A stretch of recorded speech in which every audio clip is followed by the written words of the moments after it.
오늘의 큐티 말씀은 마가복음 10장 23절부터 31절입니다. 제목, 재물, 하나님, 나라. 먼저 앞뒤 문맥을 살펴보겠습니다. 예수님께서 길을 떠나시려고 할 때 어떤 사람이 예수님께 어떻게 하면 영원한 생명을 상속받을 수 있는지 물었습니다. 이 사람은 다른 복음서에서는 재물이 많은 어떤 관리라고 설명하고 있습니다. 이 사람은 어렸을 때부터 모든 계명을 지켰다고 하였는데 예수님은 이 사람을 사랑스럽게 여기셨습니다. 그러나 이 사람에게 부족한 것이 있었는데 가지고 있는 재산을 다른 사람들에게 나눠주는 것이었습니다. 예수님의 말씀을 들은 이 사람은 매우 슬퍼하면서 떠나갔습니다.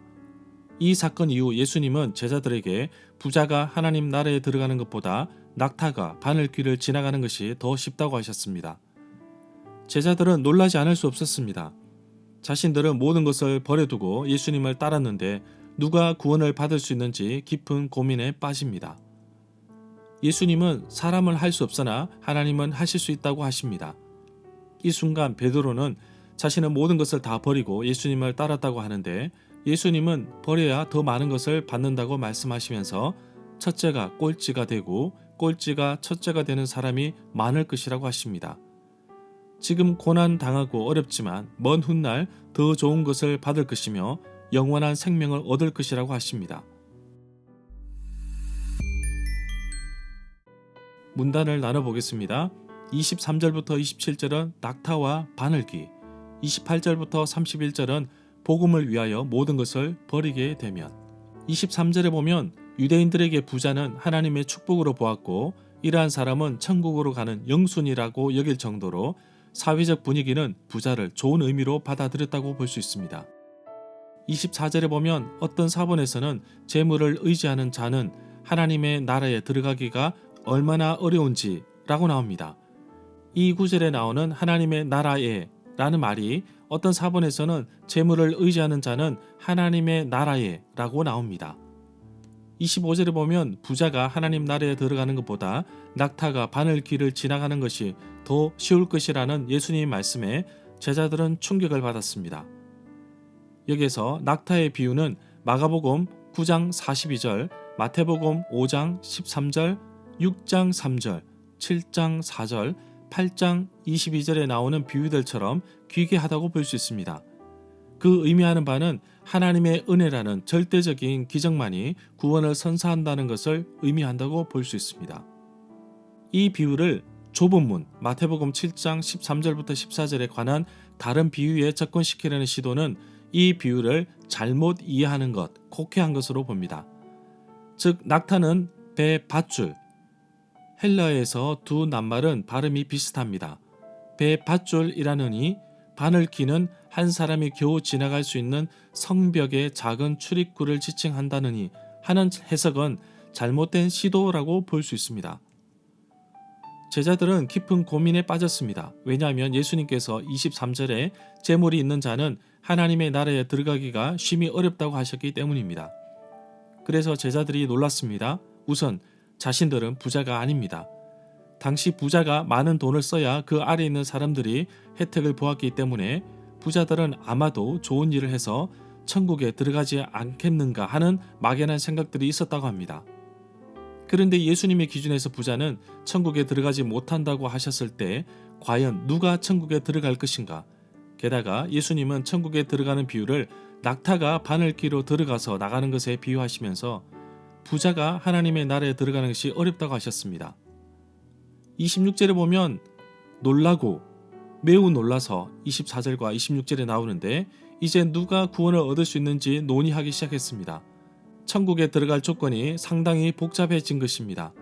사회적인 헌신과 기부를 한 사람도 천국에 못 들어가는 마당에 과연 누가 천국에 들어갈 것인가? 27절에 예수님께서 명쾌한 답을 주십니다. 바로 사람으로서는 할 수 없지만 하나님으로서는 할 수 있다는 것입니다. 27절에 보면 구원 자체가 하나님께서 우리에게 주시는 선물이기에 우리의 어떠한 노력이나 수고가 포함되어 있지 않습니다. 그리고 구원은 개인적인 것입니다.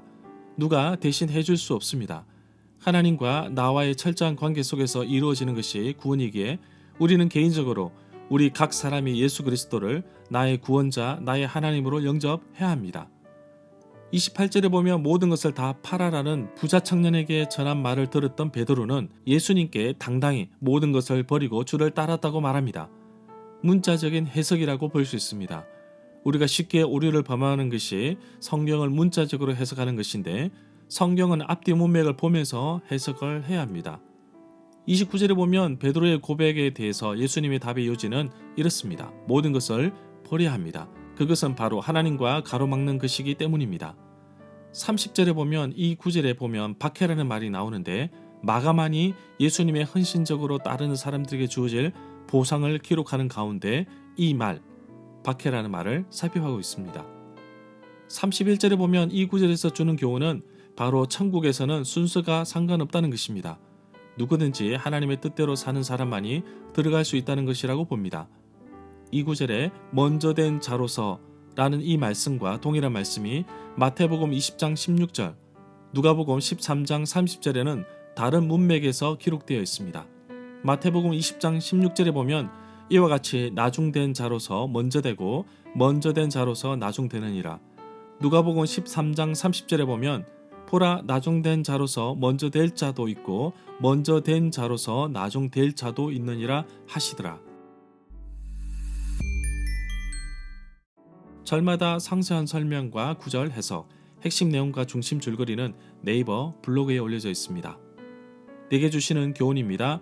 예수님의 부르심에 모든 것을 버려두고 따랐던 제자들은 부자 청년이 재물 때문에 근심하고 돌아가는 모습을 보았습니다.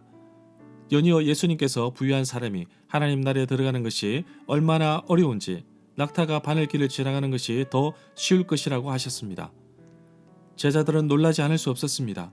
부자 청년과 정반대의 삶을 살고 있는 제자들은 그렇다면 누가 구원을 받을 수 있는지 예수님께 대물을 정도로 제자들이 가지고 있는 가치관, 정체성, 마인드조차 흔들리는 이야기였습니다.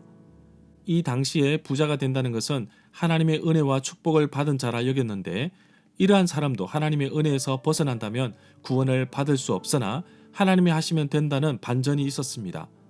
재물과 하나님 나라 사이에 많은 갈등을 하였던 부자 청년처럼 오늘날 나 자신도 내가 가진 물질과 환경과 재능으로 인하여 고민하는 모습이 있지 않는지 살펴보기를 원합니다.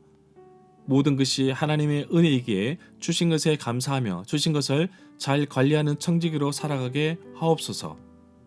베드로가 주님의 부르심에 모든 것을 따랐고 모든 것을 버렸는데 그럼에도 불구하고 베드로는 꼴찌가 될 수도 있었습니다. 예수님을 부인하여 영원한 꼴찌로 살 수 있었으나 회개하고 다시 제자리로 돌아왔습니다. 언제든지 영적인 나의 삶이 바르게 살고 있는지 늘 점검하고 기억하고 살아가야 할 것입니다. 예수 그리스도의 복음을 위하여 저도 다니는 직장을 그만두고 자비랑 선교사로서 22년째 살아가고 있습니다. 복음을 위하여 모든 것을 버렸는데 오히려 하나님은 더 많은 것을 채워주셨습니다. 모르시는 분들이지만 후원자로 연결되고 저의 사역과 함께하는 교회들도 늘어가고 있습니다. 더 좋은 것을 사모하며 더 좋은 것을 위해 지금의 것을 버리며 도전하며 나아가는 하루가 되기를 간절히 소망합니다.